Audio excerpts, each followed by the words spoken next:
Welcome to HB Reddit Stories. Today we will see stories of r/am I the a-hole. Am I the a-hole for not allowing my son to be punished after he refused to do his school presentation? My son, George, just turned 13 this month. George is very bright, projected to get 8s or 9s in his GCSEs, and regularly achieves these grades in his mock exams and assessments. But he struggles socially and has been bullied badly in the past. Things are better now, but he isn't popular. As part of his PD class, he had to create a children's toy and give a sales pitch to the class. Last Friday was the presentation day, and George was really excited. He'd put a lot of effort into his toy and the presentation. But I got a notification saying George had been given a C3, after school detention, something he's never received before. As he'd refused to participate in class and didn't do his presentation. When I picked him up, I could tell immediately that he was upset. I asked him what happened and why he didn't do the presentation. He said he didn't refuse the presentation. When it was his turn, he asked to go later. His teacher said no, and that he had to do it then or get a C3. George said he couldn't do it now, but didn't explain further when asked, so he was given the C3. I kept pressing him, worried that maybe he was being bullied again. Eventually, he told me the real reason. He had a random erection just before his turn and, no matter what, it wouldn't go down. With that info, I think George's request was perfectly reasonable. He didn't refuse to do the presentation, he simply asked to do it a little later. Obviously, he didn't want to explain the reason in front of the whole class when the teacher asked him. His mom was really angry with him for getting the C3. I explained what happened and said I didn't think George was wrong. I said I'm not supporting the detention and would pick him up at the normal time. When I told his mom what happened, she looked disgusted and said something like, "Why did he even have one in class to begin with?" I explained that random erections happen, especially in early puberty, and they don't always relate to sexual thoughts, which is what she was assuming. She replied, "Well, I'm not sure that's true," dismissing what I said. So I told her, "You might not be sure, but I am." She insisted we needed to present a united front, along with the school, and that by going against her, I was sending George the wrong message. I asked why her way of handling it was automatically right and why I should be the one to concede. It escalated into a big argument, which we haven't had in years. She's saying she is going to punish him for refusing when it's her week with him next week and that I am being an a-hole for going against her. Her mother texted me saying I was setting a bad example for George by letting him get away with being disrespectful to his teacher. Which he wasn't even, just asked to do his presentation later. I respectfully told her she should mind her own business, and that George was my son.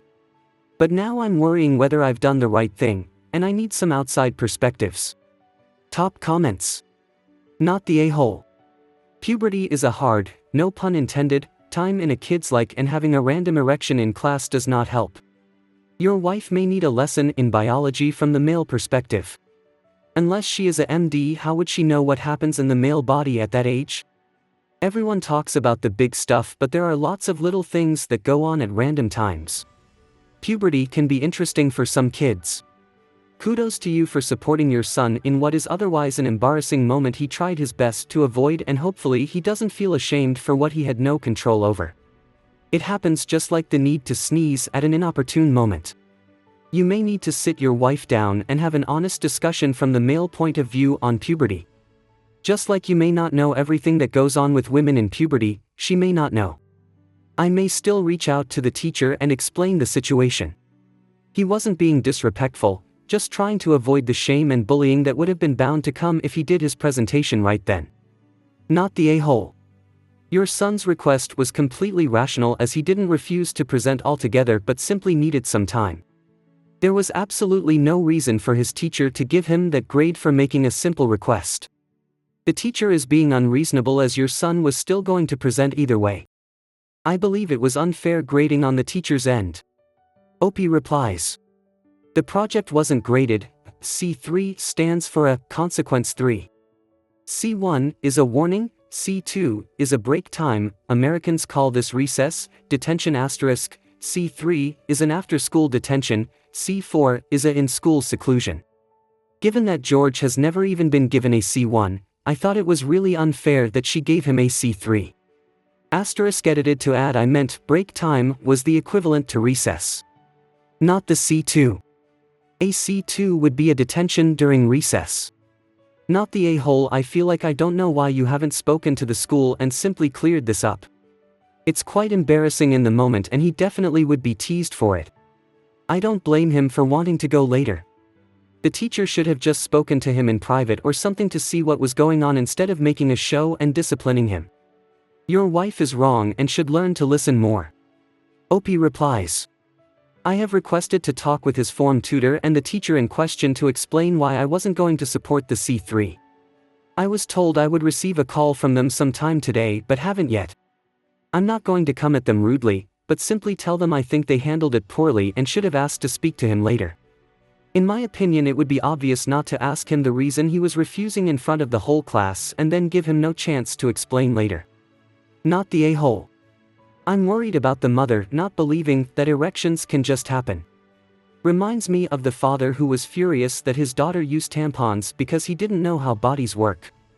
OP replies. Yeah, I think that's mad also. I explained to her it is just something that happens randomly and doesn't mean he was being sexual or anything in class. Part of me thinks maybe she's sad he's growing up, which part of me is also. But you need to be rational still. Next story. Am I the a-hole for asking my parents what they have done for me and not for my brother? I, 17M, have a younger brother, 15M, who has a number of serious disabilities from birth.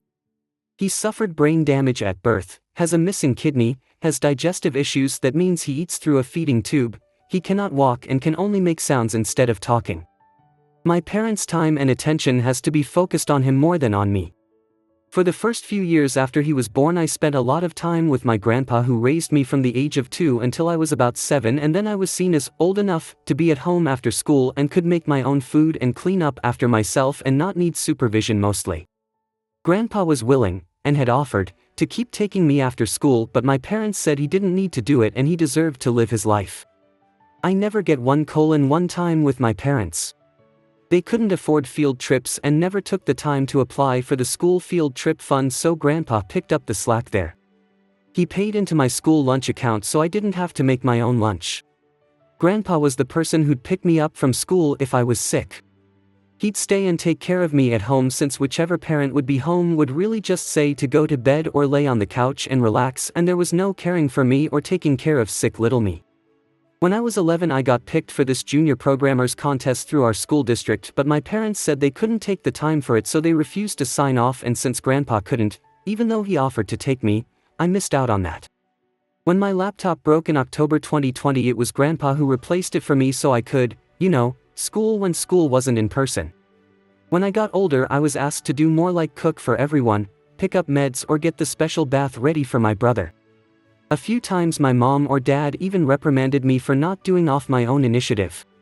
My parents have nothing set aside for me to go to college. They have never considered colleges. And last year I had my guidance counselor on my butt wanting me to go to college and wanting us to attend some college talk and my parents wouldn't go. I told her I didn't have money for college and she said she would reach out to my parents about forms. They never got back to her. She called, emailed, reached out repeatedly. Nothing. Then I told her I had decided to skip college and she was like no, you need to go and she tried reaching out to them again to talk about it but they didn't answer/respond. My parents wanted to get a night off and catch up with some friends in town and they asked me to babysit. I said no. My parents told me I should help my family and considering all they do for me. So I asked them, what have they ever done for me? I told them it had to be for me, not for my brother. I asked them to name one thing and I pointed out all the stuff they don't/didn't do. They called me spiteful and told me to stop looking at it through the lens of a kid. Am I the a-hole? Top comments. Not the a-hole. Having a kid with so many special needs is hard, I get it. But they have 2 kids and they've neglected you for most of your life it seems. I don't get why they wouldn't let you still stay with your grandpa after you turn 7, as if being 7 makes you an adult. I'm sorry you missed out on so much as a kid. Maybe going off to college would be a nice fresh start for you and help set you up for a nice future. But also be ready for the conversation someday of how taking care of your brother will be your responsibility when your parents are gone. Set those boundaries now, then they won't be shocked. Not the a-hole. You're a glass child. Can you live with your grandpa? Opie replies. We're going to wait until I turn 18. Just in case. While I don't think my parents would fight it, I don't want to take the risk that they'd call the police out of spite and fight over this. Big not the a-hole. They didn't only ruin your childhood but are actively ruining your future. Opie replies. Trying to, but I can still have a good future. It just won't rely on them. Next story. Am I the a-hole for telling a stranger it was weird that they chose to sit next to me when the public transit was mostly empty? So today I was on the streetcar, and it was nearly empty, about 20 seats were available. I was sitting by the window, and this random stranger decided to sit right next to me. Naturally, I'm thinking, why sit right beside me when there are so many empty seats? So I said, why did you sit next to me? There are so many other seats open. It's just a little strange. The guy shot back with, do you own this seat? I can sit wherever I want, you're being unreasonable. I told him, sure, I don't own the spot. I just don't get why you'd pick the seat right beside me when there are plenty of others. He basically repeated his point, and at that point, I decided to just get up and move because I didn't want to escalate things. But in my mind, it felt like an unwritten rule of public transit that if there are lots of empty seats, you sit by yourself. So, am I the a-hole for saying something? Top comments. Not the a-hole. I don't know you, I don't want to smell you, I don't really even want to look at you. We have plenty of space to ourselves, I'm gonna sit as far away as possible. Opie replies. Yes, thought it was an unwritten rule. Not to assume, but I'm guessing you're a woman. It's a deliberate, creepy power play some men do to feel like they're big and strong. Not the a-hole, good on you for calling it out. Not the a-hole. It is unwritten etiquette that you don't sit next to someone if other seats are available. Opie replies. That's what I thought. It was nearly an empty streetcar. The person walked on, and chose to sit right next to me. Not the a-hole. You felt uncomfortable, and it is a weird thing to sit right next to a stranger when there are so many other seats available. Opie replies. I did feel pretty uncomfortable, felt the whole thing was strange and dangerous. Next story. Am I the a-hole for not allowing my ex and her new partner to move into my apartment? My ex and I just went through a nasty breakup. We were together 11 years. I found out she was cheating on me with a guy from high school, who lived out of state. She said she was moving out, but I noticed she hadn't packed anything and did not seem concerned about living arrangements. I had a gut feeling there was more to this. I resigned myself to the idea I'd have to live with my ex for the last 2 months of my lease. We had 2 bedrooms, she moved into the other one. She seemed agitated that I hadn't left. Finally, she started an enormous fight that got so bad I had to leave and stay with a relative for the weekend. While I was gone, my apartment reached out to me. They said she was willing to let me out of my lease, as she had a new roommate who could take over my spot on the lease. She did this the day I paid rent. I almost did it because I was so exhausted at that point. But then I said no. That person she was moving in was the person she cheated on me with.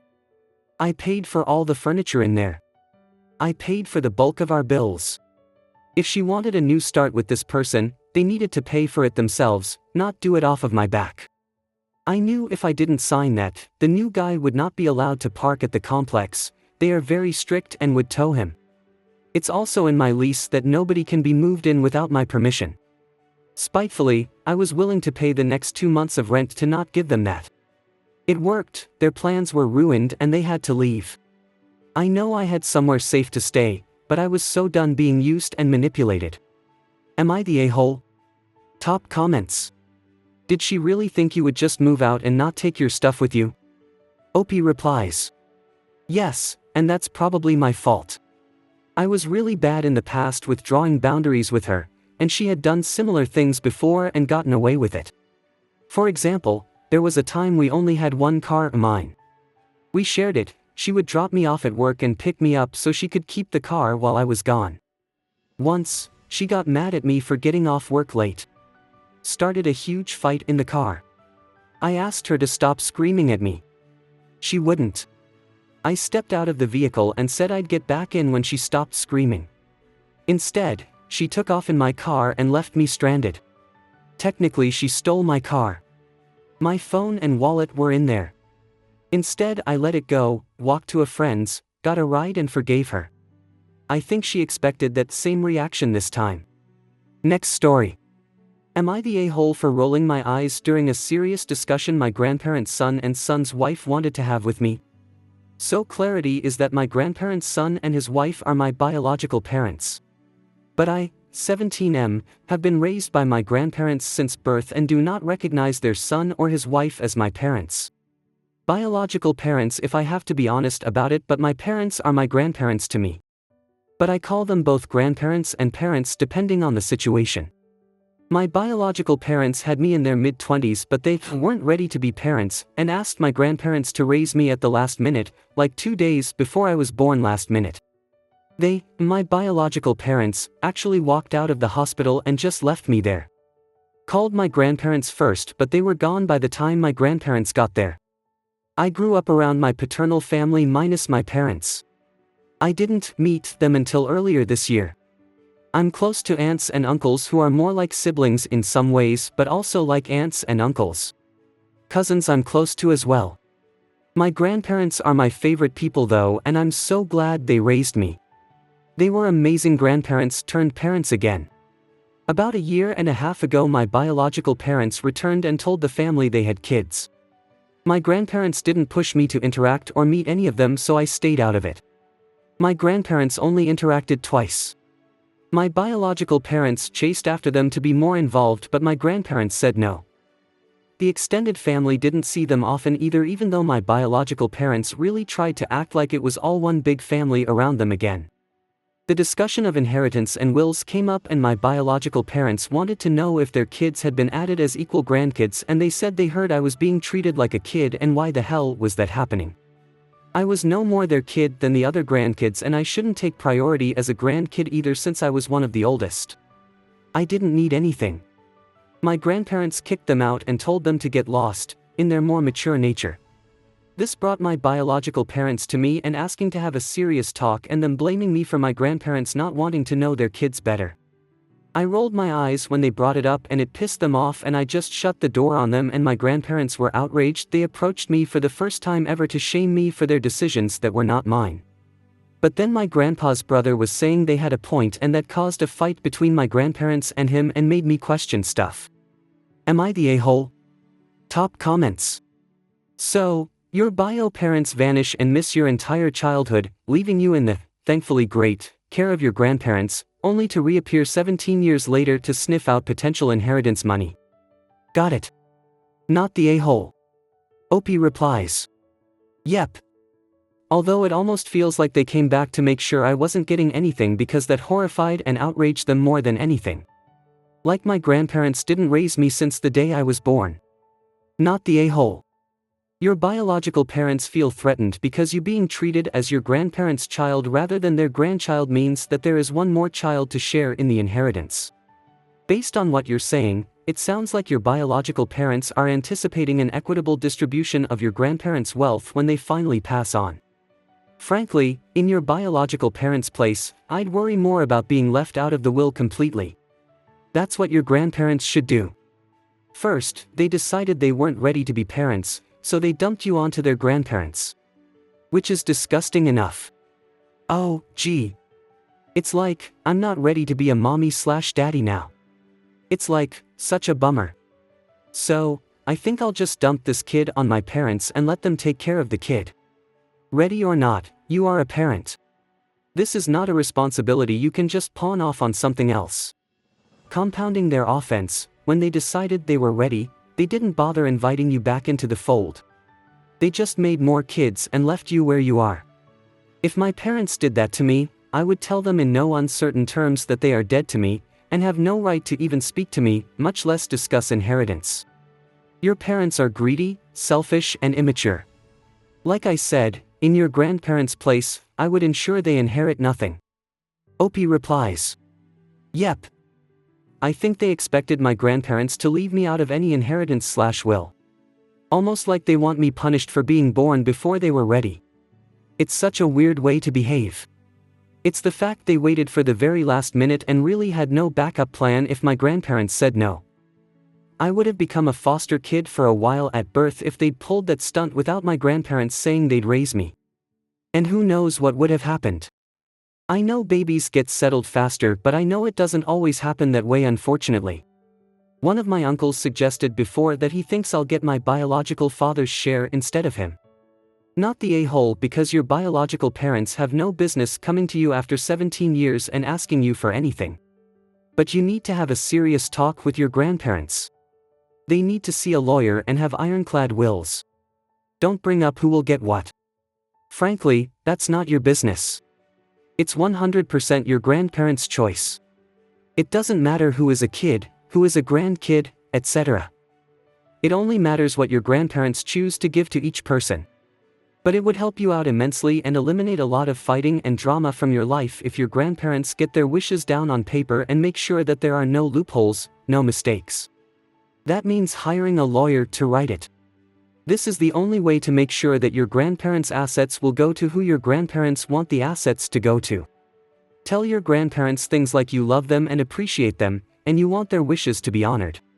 Tell them that you don't want to fight with your biological parents, so they have to have wills that will not allow any discussion or debate. Opie replies. My grandparents already have wills. They had them before I was born and they update their wills every year or two. It's a big deal to them, and sometimes I have heard the funniest arguments about additions to the wills. I hope you guys like this video. If you did, make sure like, comment, share and subscribe the channel HB Reddit Stories.